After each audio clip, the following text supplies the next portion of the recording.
first, before we get started, we want to recognize the Sanguine van over here. They have xylazine test strips, they have fentanyl test strips, and they have naloxone training as well as naloxone kits. So go see them. We also have down at the back here a table. Peers are making lanterns. So fun times. Go and make a lantern, hang out. I'm going to pass it over to Denise for our opening ceremony here. Welcome, everybody. It's nice to see everyone. What a turnout we have today. It's fantastic. Give yourselves a hand. Woo! Yeah. So welcome to I wrote everything down today because I tend to get wordy and we have to stay within a time frame, so that's why I'm reading. Normally I don't, but I will talk too much. Yes, they can't hear you. Oh. She said they can't hear you. Can we turn it up at all? Closer. Closer? Is that better? Okay. So, welcome to the Guelph 6th Annual International Drug Poisoning Awareness Day.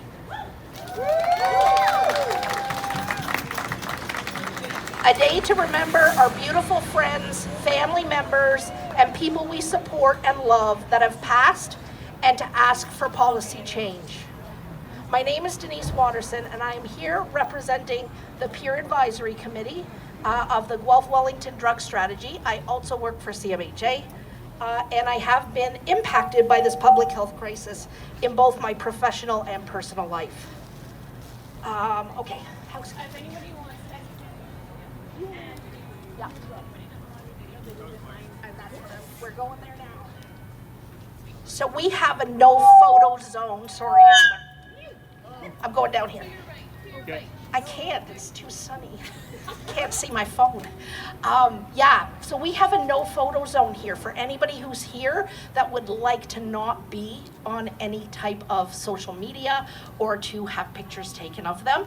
So please stand behind this lovely woman right here, and that is a no photo zone.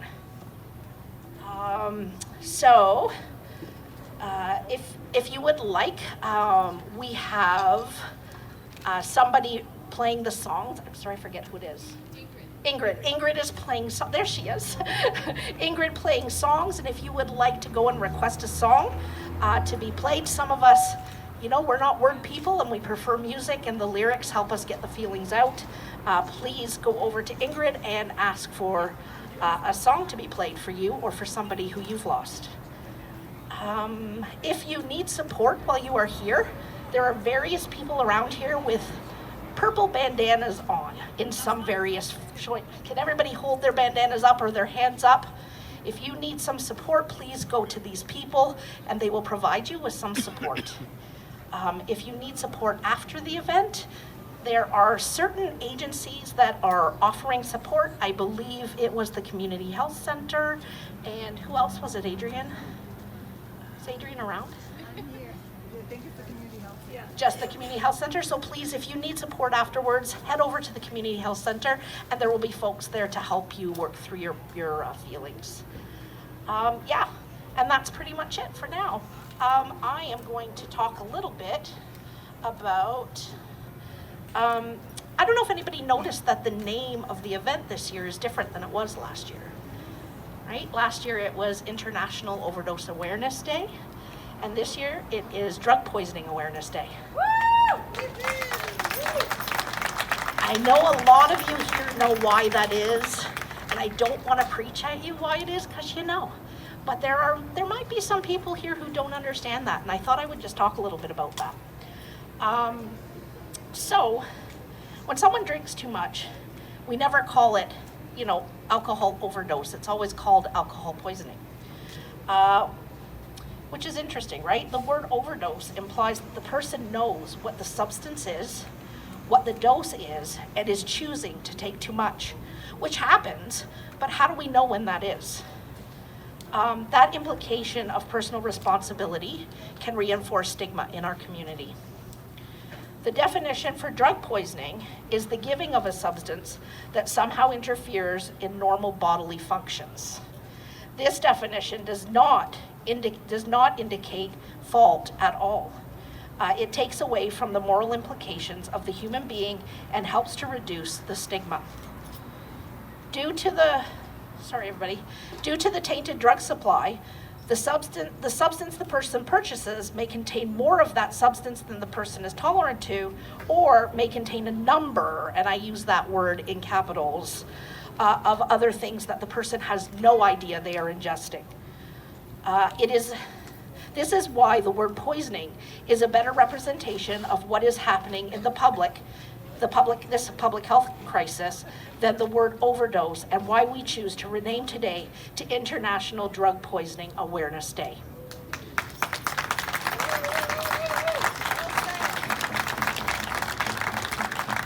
As you can tell, I'm not used to reading. I'm usually a person who doesn't do this.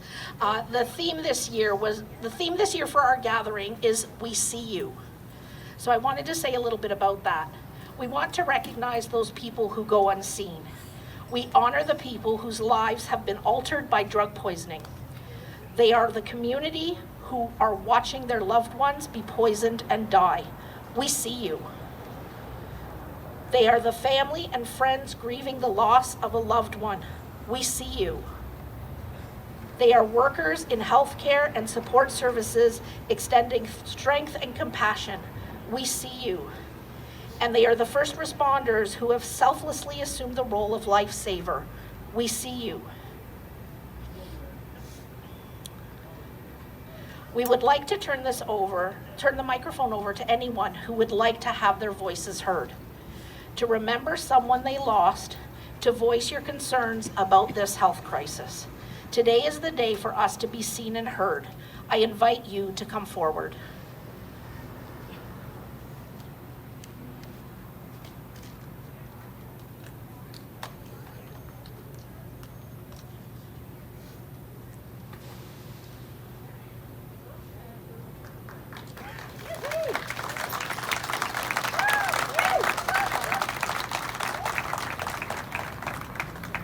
Hey, so this is a good turnout.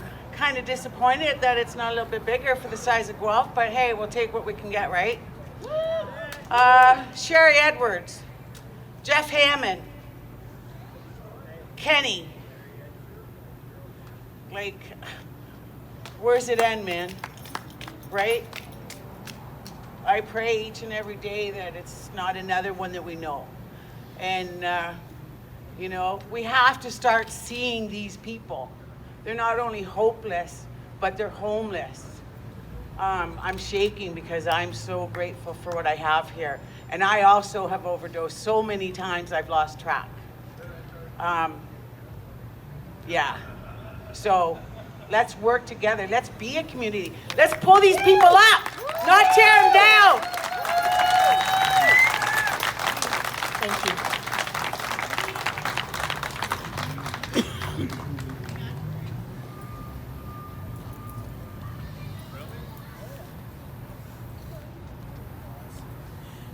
Found out about this event this morning from a friend, and I just lost my daughter 4 weeks ago today.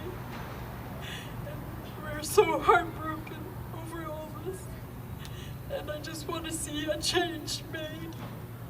We have to change what's happening here. We have such a broken system, and I really hope and pray that this doesn't happen to any more families.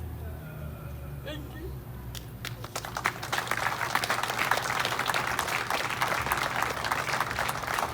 Thank you.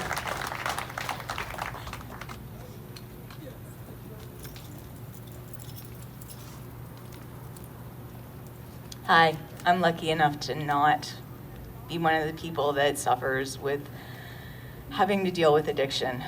I don't know how many of us are actually aware that the root of the word addict means slave. Think about that for a minute, everybody. The root of the word addict means slave. I was supporting a woman. She was on OW, trying to get on ODSP, supporting her emotionally as much as I could. She couldn't have her own children live with her because she didn't get enough money to get any kind of an apartment that was suitable for herself and her 2 teenage daughters. She had to put her teenage daughters with her sister in order for them to be able to have a house over a roof over their head. When she finally got into social housing, she was moved all the way up to Mount Forest. She had no social supports up there whatsoever. 6 months later, she overdosed. Isolation is the worst thing that can happen to people struggling with being a slave to a substance. We all need to stand up, recognize that this is an epidemic, and treat it that way. As the shirts here today say, every death is a policy failure.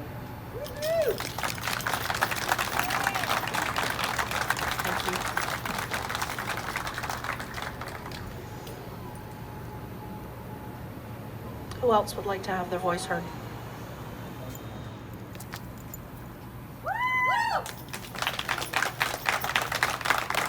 Hi, my name's Nicholas Menner. I'm an addict. I do fentanyl. I've done meth. I've done every drug out there. But I am not a bad person. I will not steal from you. I will not lie to you. I will not screw you over in any way. Yet I'm punished every single day just because I am a slave to a substance. I did not choose to become an addict. This is not what I wanted for my life. Yet I struggle. I go through seizures when I go through withdrawals. I have to wean myself down off of it. And yet I'm provided no safe place in order to do that. There are so many options that aren't available, especially to people that are on the safe supply program, which you can't go into a detox on the safe supply program. They won't accept you, right? And yet when you go on methadone, it's even harder to get off than the substance in the first place, and you're still just switching addictions. But I just wanted to say I'm tired of the stigma, and I'm tired of being punished just because I'm an addict. It doesn't make me a bad person. It doesn't make anybody a bad person. You don't have to be a bad person. You don't have to steal, you don't have to rob, you don't have to lie just because you're addicted to a substance. You're not a bad person.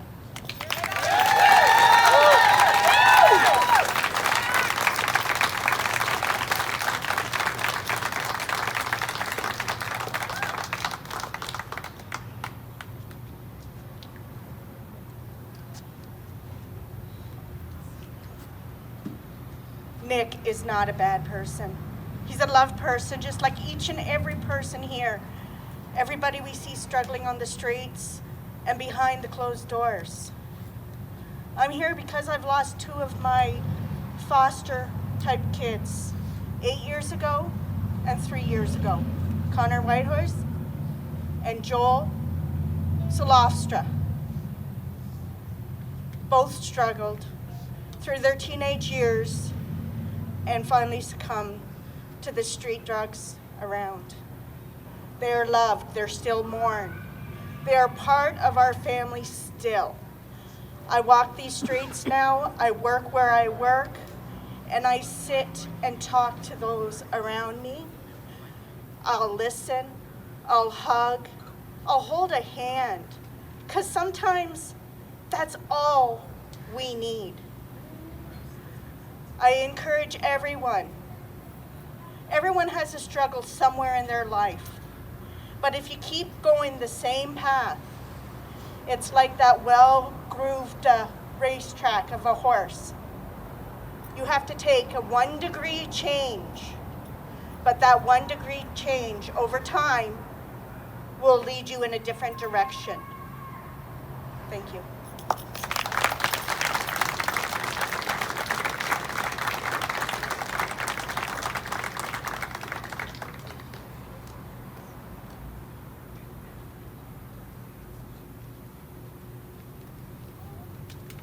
Hi, I just want to recognize my ex-boyfriend's little brother, age 25, Timmy Major. He was 4 months sober and out of the blue, gone. I know 3 other people that have overdosed around my age. Just 2 weeks ago, another girl I went to high school with. That's all. Thank you. Thank you.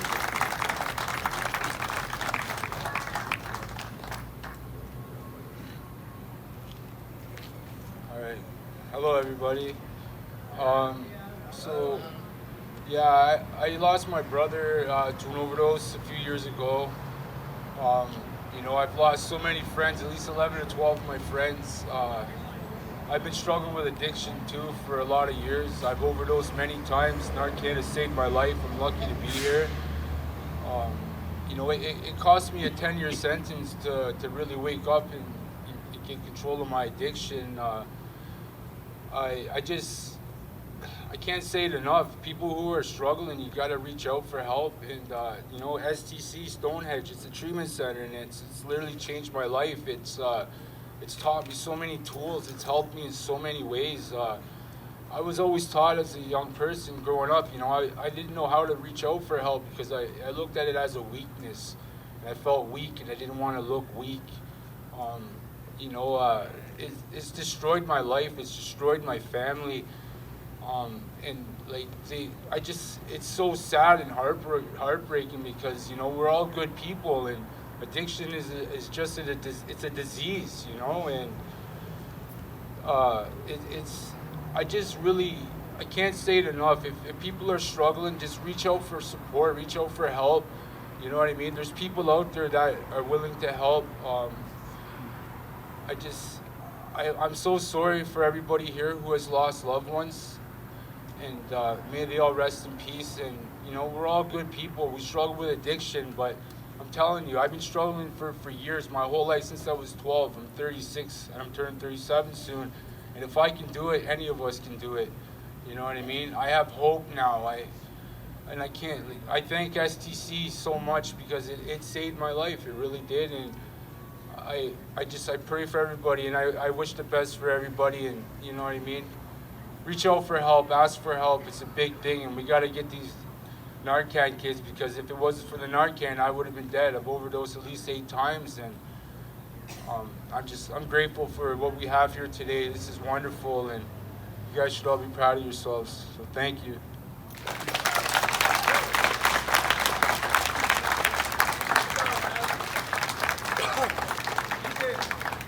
Hi, I'm Dina Smith. I just want to recognize I lost a girlfriend to a drug overdose, Cheryl LaBelle. I lost a cousin, Dave Wasson. I've overdosed many times in my life, had rough experiences, embarrassing experiences. I've overdosed in front of my mom, my sister. I've put my family through major struggles, myself through struggles. Narcan saves lives. And yeah, I wouldn't be here if it wasn't for Narcan. It's been so many times, you know, and just stay strong. Ask for some help, ask for supports. There's always a helping hand, and we got to work together because you can do it, but you can't do it alone. Thanks.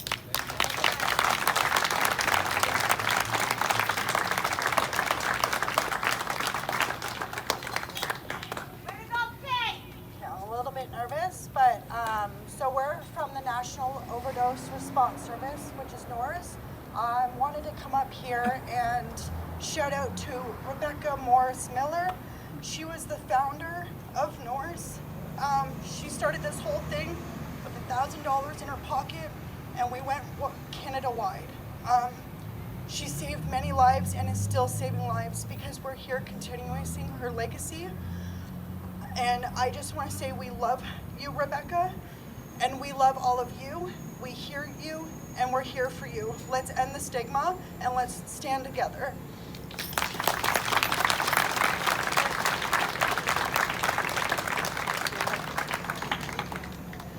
Just to add on to Jody's point, we're so proud to work for NORS and to be a part of harm reduction, which is the solution to this. We know the answers. It's not like we don't know what would work to stop this crisis. It's just that at a policy level, it's not happening, right? and we need to take a stand, and we have to say enough is enough. I don't know how many more people we're going to need to lose in Guelph alone, let alone nationwide, before this ends. It's absurd. If this was anything else, if this was affecting the rich, if this was affecting other people, this wouldn't be like this. There would be tons of research going into programming if this was happening to anybody else. It's time that we all collectively took a stand and took this to our politicians, to the system, to the government, and we say that we're done. We're done losing our friends. We're tired of seeing people on the streets with no support. For me personally, I have attended to 2 opioid poisonings in my life. Both times, people were walking by while people on our sidewalks were suffering. That's absurd to me, and I can't believe that we live in a society where it's okay for that to occur. And at National Overdose Response Service, we want people to know that they're not alone. And to all the people here that are out here from different organizations or personal experiences, we thank you. And yeah, thank you to Rebecca Morris-Miller, who was a peer, who's someone that was using drugs herself, who started this organization with other people who were using drugs. Shout out to the peer workers out there for all the work they're doing, because they're the ones that are going to lead us out of this crisis. So thank you. Rest in peace to Rebecca Morris-Miller and all the people we've lost in Guelph and beyond. No more deaths. Thank you.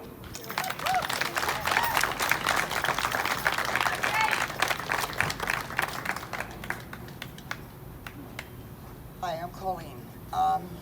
First of all, I want to thank you all for everything you do. You have no idea how the impact is that you stop and help someone. When I was 9, my mom asked me to go in and wake up my cousin. She was on their bed, and I went in there, and there was blood everywhere. She had slit her wrists. And she had taken all pills that she brought with her. And my brother overdosed in his 40s. When I walk downtown and I see all these people sitting on the corners, shooting up between their toes, it breaks my heart.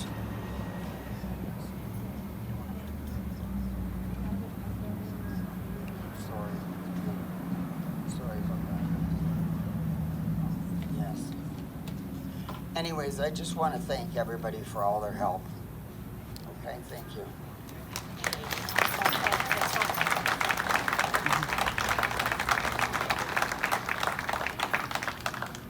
We do have to move on. Is there anybody else that wants to share? Yeah? Okay, we just, yeah, one more person and then we just got to move on. Thank you. Hey guys, my name's Rich. I'm a peer support worker with the Safe Beds program at Stonehenge. I'm grateful to be here today, not just amongst all of you and all the strength that you have, but literally grateful to be here today because there's been multiple times when I've overdosed as well. I've come a long way from where I was born and where I grew up. I come from Thunder Bay. It's about 17 hours away, and if anybody knows anything about Thunder Bay, it is a disaster. It's the epicenter for overdose. Last year alone, we had 166 overdose deaths for a town of 100,000 people. It's a small community. Those are my friends, my brothers. Any given day, any given week, we would lose 3 people. My father died of an overdose when I was 7. I lost my son as a result of his mother overdosing. This is an epidemic. This is a pandemic. This might not be politically correct to say, but like, we just went through a pandemic, and like, they shut down the world for it. You know, they shut down the world.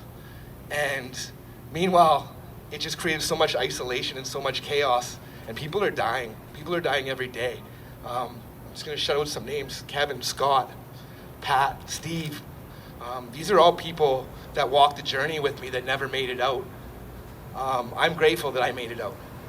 I'm grateful that I have a voice now and I can share that with everybody, but we need to stand up because it's awful. Yeah, thanks guys.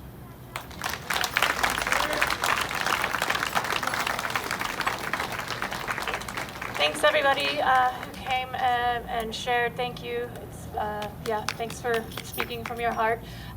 Next, we're going to have Anjay come up. Anjay is from Canadian Association of People Who Use Drugs, Kaput. He's just going to share a bit about that organization. Take it. Hey everybody, my name is Andre Slinsky. I'm with the Canadian Association of People Who Use Drugs. We are an organization that's aimed to unify drug users across Canada. 22 Canadians die every day from preventable overdoses, and it has to stop. We know the answers, as so many of the other speakers said. A regulated supply, scaling up safe supply, decrim, providing the much needed services. And I just want to say I'm really happy to be invited to speak here.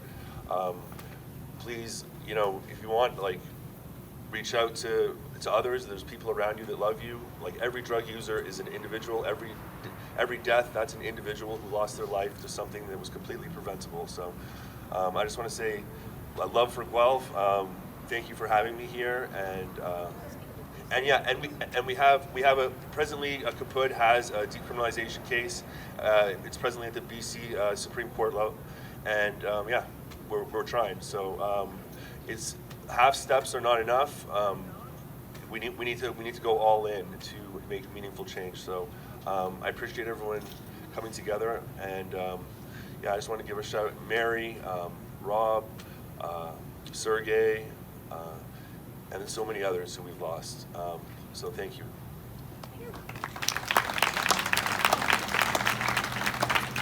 Thanks, Anjay. Now we're going to do a die-in. So this is to represent the folks we have lost. We're going to invite folks up to lie down. We're going to chalk around the bodies. I think, Olivia, if you wanted to start. Thank you.